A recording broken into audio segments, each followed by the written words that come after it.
Hi friends, Nalanda విశ్వవిద్యాలయం కాలాలు గడిచిన నేటికి విశ్వవిఖ్యాతమైన ఘన చరిత్రను గుర్తు చేస్తూనే ఉన్న విజ్ఞాన సర్వస్వం.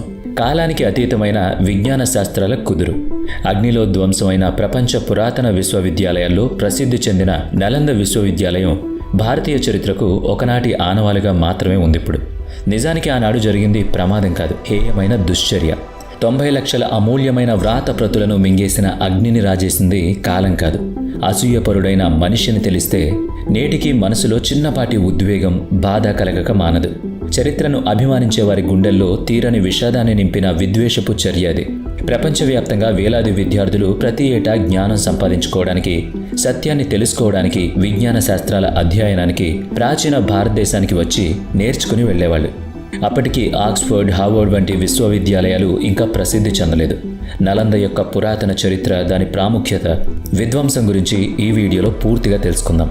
ఆనాడు వేలాది మంది బౌద్ధ సన్యాసులు, ఉపాధ్యాయులు, విద్యార్థులు భయంకరమైన అగ్ని ప్రమాదంలో మరణించిన నలంద విశ్వవిద్యాలయం యొక్క విషాదకరమైన పతనాన్ని తెలుసుకోవడం, మన దేశ ఘనమైన సంస్కృతి వారసత్వాల ఖ్యాతిని ఆనాడు వేలాది మంది బౌద్ధ సన్యాసులు, ఉపాధ్యాయులు, విద్యార్థులు భయంకరమైన అగ్ని ప్రమాదంలో మరణించిన నలంద విశ్వవిద్యాలయం యొక్క విషాదకరమైన పతనాన్ని తెలుసుకోవడం వెనుక మన దేశ ఘనమైన సంస్కృతి వారసత్వాల ప్రఖ్యాతి తెలుసుకోవడం ఒక్కటే కాదు, నలంద వారసత్వం చరిత్రలో ఎలా కనుమరుగైపోయింది, తిరిగి దశాబ్దాల తరువాత ఎలా కనుగొనబడిందనే విషయాలు మన తరాలకు, భావితరాలకు ఒక స్ఫూర్తిని కలిగిస్తాయని నమ్ముతున్నాం. 1193వ సంవత్సరం నలంద విశ్వవిద్యాలయ ప్రాంగణంలోని ప్రార్థనా స్థలాలు, బౌద్ధ ఆరామాలు, గ్రంథాలయాలు అన్నీ చేతులు చాచి కమ్ముకున్న మంటల్లో బూడిదైపోయాయి. గ్రంథాలయ భాండాగారం తప్ప మిగతావన్నీ రోజుల్లోనే చల్లబడ్డాయి, కానీ అది మాత్రం 3 నెలల పాటు దగ్ధమవుతూనే ఉంది. ఆయుర్వేదం నుంచి అంతరిక్ష విజ్ఞానం దాకా ఎన్నెన్నో విషయాలు, దాదాపు 90 లక్షల గ్రంథాలు, పుస్తకాలు, పత్రాలు మంటల్లో కాలిపోయాయి. ప్రస్తుతం లక్షల మంది భారతీయ విద్యార్థులు ఉన్నత చదువుల కోసం దేశం విడిచి వేరే దేశాలకు వెళుతున్నారు. వేల సంవత్సరాల క్రితం లక్షల మంది విద్యార్థులు జ్ఞాన సముపార్జన కోసం, తమ విద్యాభ్యాసం కోసం భారతదేశానికి వచ్చేవారు. భారతీయ ప్రాచీన విశ్వవిద్యాలయాల్లోకెల్లా ప్రసిద్ధి చెందిన నలంద విశ్వవిద్యాలయం విద్యార్థులతో, పండితులతో, చర్చాగోష్ఠులతో సందడిగా ఉండేది. విజ్ఞాన ఖనిగా వెలిగిపోతూ ఉండేది. నా అలం ద అనే 3 శబ్దాల అర్థం నిరోధించలేని జ్ఞాన ప్రవాహమని. అంతులేని విశ్వ విజ్ఞాన భాండాగారం కనుకనే ఆ విద్యాలయానికి నలంద విశ్వవిద్యాలయం అని పేరొచ్చింది. దాదాపుగా 57 ఎకరాల స్థలంలో విస్తరించిన చదువుల గుడి అది. సాహిత్యం, వేదాంత శాస్త్రం, తర్కశాస్త్రం, గణితం, వైద్య శాస్త్రం, ఇక మరెన్నో శాస్త్రాలు బోధించబడిన విద్యాలయం అది. China, Tibet, Indonesia, Japan, Persia, Turkey వంటి ఎన్నో దేశాల విద్యార్థులు జ్ఞాన సముపార్జన కోసం నలంద చేరుకునేవాళ్ళు. నలంద కేవలం చదువుల బడి మాత్రమే కాదు, 57 ఎకరాల్లో 8 ప్రాంగణాలు కలిగి ప్రార్థనా మందిరాలు, ఆరామాలు, తరగతి గదులు, విశాలమైన మంటపాలు, స్తూపాలతో, అద్భుతమైన వాస్తు నిర్మాణాలతో ఆకర్షణీయంగా ఉండే ప్రాంతం కూడా. వసతి గృహాలు, సరస్సులు, తోటలతో సుందరమైన ప్రదేశంగా ఉండేది. 1500 సంవత్సరాల క్రిందట ఈ నిర్మాణాలు ఎర్రని ఇటుకలతో కట్టబడ్డాయి. ముఖ్య నిర్మాణమైన గ్రంథాలయాన్ని ధర్మగంజ్ అని పిలిచేవారు. అన్ని రకాల విషయాలకు సంబంధించిన మొత్తం చేతి ప్రతులతో కలిగిన 90 లక్షల గ్రంథాలు సువిశాల గ్రంథాలయంలో కలిగి ఉండేవి. చారిత్రక కథనాల ప్రకారం 500 మంది వ్యాపారులు గౌతమ బుద్ధుడికి కానుకగా సమర్పించిన తోటలు పెంచిన స్థలంలోనే ఆ తర్వాత నలంద నిర్మాణం జరిగిందని తెలుస్తోంది. గౌతముడు 3 నెలల పాటు అక్కడే ఉండి బౌద్ధ ధర్మాన్ని బోధించిన కారణంగా ఆ ప్రదేశమే విశ్వవిద్యాలయ నిర్మాణానికి అనువైందని వారు భావించున్నారు. చైనా యాత్రికుడైన హుయాన్ సాంగ్ రచనల్లో లభించిన వివరాల ప్రకారం చూస్తే 5వ శతాబ్దంలో గుప్తవంశ రాజుల పరిపాలన కాలంలో సక్రాదిత్యుని ఆధ్వర్యంలో నలంద విశ్వవిద్యాలయం నిర్మించబడినట్లు తెలుస్తోంది. భారతీయ గణిత మహాశాస్త్రవేత్త ఆర్యభట్ట 6వ శతాబ్దంలో నలంద విశ్వవిద్యాలయ నిర్వాహకుడిగా అక్కడ ఉన్నట్టు చరిత్ర చెప్తోంది. మీకు తెలుసుగా, 0 అనగా శూన్యాన్ని గణితంలో ప్రవేశపెట్టింది ఆర్యభట్టే. 7వ శతాబ్దంలో నలంద విశ్వవిద్యాలయంగా ప్రసిద్ధి చెందిన తరువాత భారత్ను సందర్శించిన చైనా పండితుడు, యాత్రికుడు అయిన హుయాన్ సాంగ్ నలంద విశ్వవిద్యాలయంలో బౌద్ధాన్ని, మార్మికవాదాన్ని అధ్యయనం చేయడానికి వచ్చాడు. ఆయన ఇక్కడున్న కాలంలో విశ్వవిద్యాలయంలో 10,000 మంది విద్యార్థులు, 2,000 మంది ఆచార్యులు ఉండేవారని తన గ్రంథాల్లో రాసుకొచ్చాడు. ఆధారాలను బట్టి హుయాన్ సాంగ్ నలందలో కనీసం 10 ఏళ్ల పాటు వివిధ అంశాల మీద అధ్యయనం చేసి ఎన్నో వ్రాతప్రతుల్ని తీసుకుని చైనాకు తిరిగి వెళ్ళినట్టు అర్థమవుతుంది. నలంద నిర్మాణం తర్వాత చాలాసార్లు దాడులకు గురైంది. ప్రతిసారి తిరిగి పుంజుకుని నిర్మాణాలు జరుపుకుని తన ఖ్యాతిని నిలబెట్టుకుంది. ఆ ఖ్యాతి అలా కనీసం 800 ఏళ్ల పాటు వెలుగులు వెలజిమ్ముతూ ఉందని చెప్తారు. అయితే ఆ వెలుగులను కమ్ముకున్న అంధకారం పేరు బక్తియార్ ఖిల్జీ. ఆఫ్ఘనిస్తాన్లో ఒక తెగకు చెందిన అతను పని వెతుక్కుంటూ ఢిల్లీ, అవధ్ ప్రాంతాలకు వచ్చాడు.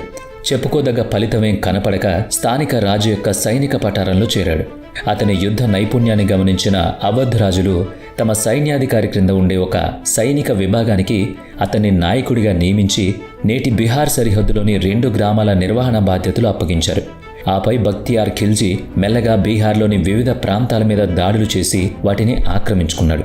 ఆ సమయంలోనే అతని ఆరోగ్యం బాగా దెబ్బతింది. అతని మతానికి చెందిన వైద్యులు ఎన్ని ప్రయత్నాలు చేసినా నయం కాలేదు.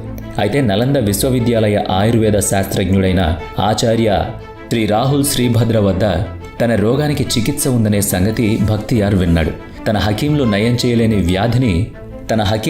చేయలేని వ్యాధిని పరధర్మానికి చెందిన వైద్యులు నయం చేయగలుగుతారంటే అతడికి నమ్మకం కలగలేదు. అయినా సరే చూద్దామని వెళ్లిన అతను ఆచార్య శ్రీభద్రకు సవాల్ విసిరాడు.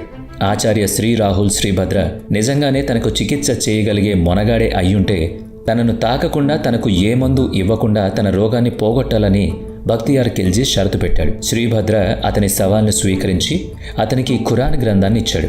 ప్రతిరోజు ఆ ఖురాన్ని పఠించమని చెప్పాడు. అదే అతనికి చికిత్స అని వివరించాడు. ఆచార్య శ్రీభద్ర చెప్పినట్లే ఖిల్జీ ఖురాన్ని చదువుతూ వచ్చాడు. ఆశ్చర్యం, ఖిల్జీ రోగం నయం అవుతూ వచ్చి పూర్తిగా స్వస్థత కలిగింది. జరిగిందేంటంటే ఖిల్జీకి ఇచ్చిన ఖురాన్ గ్రంథం పుటలకు ఆచార్య శ్రీభద్ర ఔషధాన్ని పూసి ఇచ్చాడు. ప్రతిరోజు ఆ కాగితాన్ని తిరగేస్తూ ఉండడం మూలంగా ఖిల్జీకి తెలియకుండానే ఆ ఔషధ లేపనం అతని శరీరంలోకి చేరుతూ వెళ్ళింది. దాంతో రోగం నయమైంది. మామూలుగా ఎవరైనా ఏం చేస్తారు? ఆపద నుంచి గట్టెక్కించిన వారిని సత్కరిస్తారు, కనీసం నమస్కరించి గౌరవిస్తారు. అయితే ఖిల్జీ సంగతి అందుకు భిన్నం. జరిగిందాన్ని స్వీకరించలేకపోయాడు. పరధర్మంలోని గొప్పదనాన్ని అంగీకరించలేక మనసు కష్టపెట్టుకున్నాడు. తన ఇస్లాం ధర్మానికి చెందని వారంతా దైవ విశ్వాసులు కారని నమ్మే మనస్తత్వం కలిగిన బక్తియార్ ఖిల్జీకి ఆ పరధర్మానికి చెందిన వైద్యుని చేతిలో తాను ఆరోగ్యవంతుని కావడం అన్నది సహించలేకపోయాడు. మరేం చెయ్యాలి? తనకు ప్రాణం పోసినా కానీ తనలో చెలరేగుతున్న అసూయ ద్వేషాలు చల్లబరుచుకోవడానికి భారతీయ జ్ఞాన సంపదని కాల్చివేయాలని నిర్ణయించుకున్నాడు. తన సైన్యంతో నలందలో ప్రవేశించి అన్ని మూలలా నిప్పు పెట్టించాడు. వేలాది బౌద్ధ సన్యాసులు, ఆచార్యులు, విద్యార్థులు ఆ మంటల్లో కాలిపోయారు. గ్రంథరాజాలన్నీ బూడిద కుప్పలుగా మారిపోయాయి. నలంద చరిత్ర మాసిపోయింది. విశ్వవిద్యాలయ ఖ్యాతి చీకటి మాటున కప్పబడిపోయింది. పర్షియా చరిత్ర పరిశోధకుడైన మీనాజ్ ఈ సిరాజ్ తాను రాసిన తబాఖత్ ఈ నసరి అనే గ్రంథంలో నలంద విశ్వవిద్యాలయం నాశనం చేయబడిన తీరును, ఆనాటి దారుణాన్ని ప్రస్తావించాడు. వేలాది బౌద్ధ సన్యాసుల్ని సజీవ దహనం చేశారని, కొన్ని వేల మంది శిరస్సుల్ని ఎగనరికారని, బౌద్ధ ధర్మాన్ని బూడిదపాలు చేయడానికి ఖిల్జీ తాను చేయగలిగినంత నాశనం చేశాడని రాశారు. నెలల పాటు తగలబడుతూ ఉండిపోయిన విశ్వవిద్యాలయం గ్రంథాల నుంచి పైకెగసిన పొగ, మసి చుట్టూ ఉన్న పర్వతాల మీద నల్లని దుప్పటిలా కప్పుకుందని అందులో రాసి ఉంది. నలంద విశ్వవిద్యాలయం అగ్నికి ఆహుతయ్యాక భారత్లో బౌద్ధ ధర్మం కూడా పతనమైపోసాగింది. కాలం గడిచే కొద్దీ నలంద ప్రజల జ్ఞాపకాల నుంచి తొలగిపోయింది. విశ్వవిద్యాలయ ఆనవాళ్లు మరుగున పడిపోయాయి. 1811, 1812 మధ్య నలంద చరిత్రలో ఒక్కసారిగా కదలికొచ్చింది. నలంద ప్రాంతాన్ని సర్వే చేసిన స్కాటిష్ భౌతిక శాస్త్రవేత్త అయిన ఫ్రాన్సిస్ బుచన్కి అక్కడ కొన్ని బౌద్ధ గ్రంథాల ప్రతులు లభించాయి. అప్పటి పురావస్తు శాఖ వారికి ఈ సంగతి చేరవేశాడాయన. దాంతో అక్కడ తవ్వకాలు జరిగాయి, చరిత్ర పరిశోధనలు జరిగాయి. చివరకు హుయాన్ సాంగ్ తన యాత్రా గ్రంథాల్లో ఉటంకించిన నలంద విశ్వవిద్యాలయ ప్రాంతం అదేనని, అవన్నీ ఆనాడు అగ్నికి ఆహుతి కాగా ఎన్నాళ్ళు మరుగున పడిపోయిన ఆనవాళ్లు గుర్తించారు. 1915 వరకు జరిపిన తవ్వకాల్లో 11 బౌద్ధరామాలు, 6 ప్రార్థనా మందిరాల తాలూకు శిథిలాలు వెలుగు చూశాయి. 30 మీటర్ల వెడల్పైన ఒక రహదారి కూడా తవ్వకాల్లో బయటపడింది. అప్పుడు అధికారులు ఒక నిర్ణయానికి వచ్చారు. తాము తవ్వకాలు జరుపుతున్న ప్రాంతానికి మించి కొన్ని రెట్లు ఎక్కువ విశాలమైన ప్రాంతం వరకు నలంద విశ్వవిద్యాలయం విస్తరించి ఉండాలి అని. తవ్వకాల్లో రాగి విగ్రహాలు, చేతి కళాకృతులు, బౌద్ధ సంస్కృతికి చెందిన నిర్మాణాలు, శిల్పాలు, నాణాలు, ముద్రణలు, నేటికి నలంద ఆనవాళ్లు భూగర్భంలో, చరిత్రలో దాగి ఉన్నాయని, వెలుగు చూడాల్సినవి చాలానే ఉన్నాయని చరిత్రకారులు, పురావస్తు నిపుణులు, సంబంధిత అధికారులు విశ్వసిస్తున్నారు.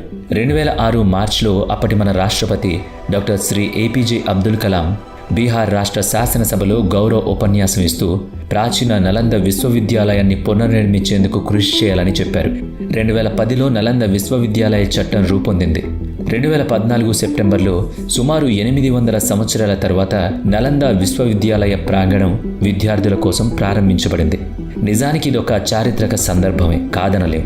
అయితే ఆనాటి పూర్వ వైభవాన్ని కూడా తిరిగి స్థాపించగలిగితే అది మరింత గొప్ప విజయంగా భావించవచ్చు. మరి ఈ వీడియో మీకు నచ్చినట్లయితే లైక్ చేయండి, షేర్ చేయండి. అలాగే ఇప్పటివరకు మన ఛానల్ని సబ్స్క్రైబ్ చేసుకున్నట్లయితే ఇప్పుడే సబ్స్క్రైబ్ చేసుకుని బెల్ ఐకాన్ మీద క్లిక్ చేయండి. నెక్స్ట్ వీడియోలో మళ్ళీ కలుద్దాం. Thanks for watching.